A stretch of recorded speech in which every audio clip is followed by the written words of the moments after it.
mais de 200 quilômetros iluminados e mercados tradicionais por toda parte. É Natal, só que o Natal aqui é gelado.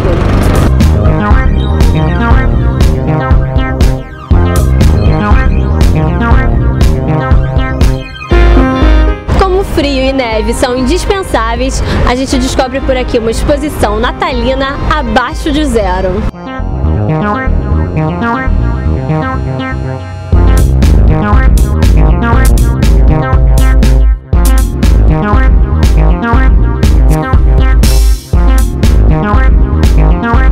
C'est en effet la seconde fois que Ice Magic s'installe sur la plus belle avenue du monde, les Champs-Élysées, dans un cadre féerique qui est le cadre bien sûr des fêtes de fin d'année et de Noël.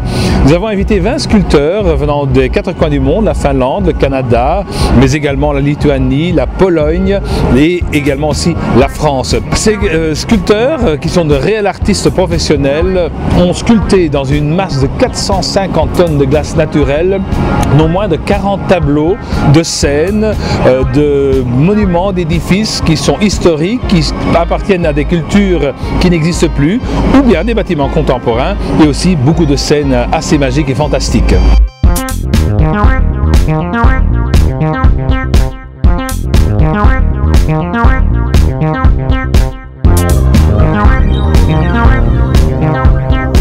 Donc chaque sculpture a été réalisée ici sous chapiteau thermique. C'est une structure spécialement conçue pour cette exposition qui maintient la température à du -6, -8 degrés. Oh quelle horreur!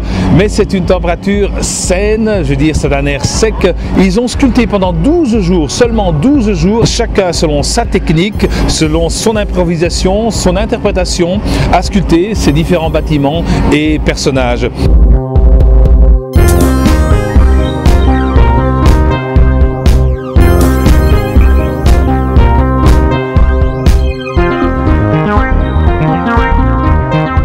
En principe, on ne peut pas toucher, mais vous pouvez toucher, voilà.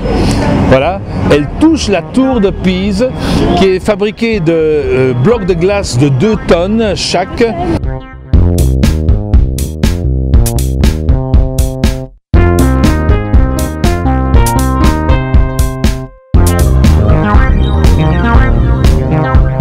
La particularité de cette exposition, c'est qu'elle est éphémère. Cette glace, c'était de l'eau qui est gelée dans un lac, qui est transportée jusqu'ici, qui est métamorphosée, changée, sculptée, la glace à laquelle on donne une personnalité, une identité, mais qui, après le 3 janvier, deviendra à nouveau de l'eau, qui s'imprégnera dans la terre française.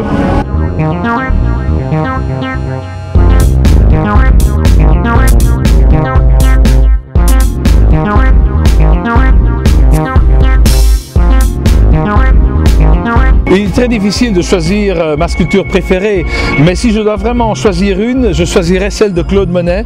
Pourquoi? Parce qu'elle est tellement réaliste, la reproduction au naturel, avec la physionomie, avec l'expression du visage, la barbe.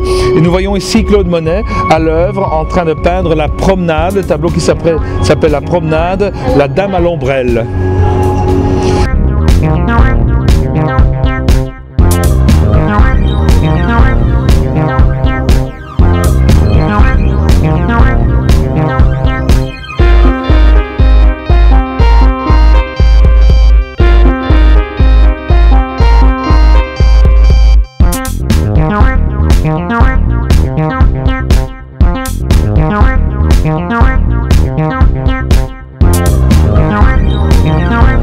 Un Noël sans neige, c'est pas un Noël. Ce qui explique que c'est un monde de rêve, d'illusion un petit peu, de magie.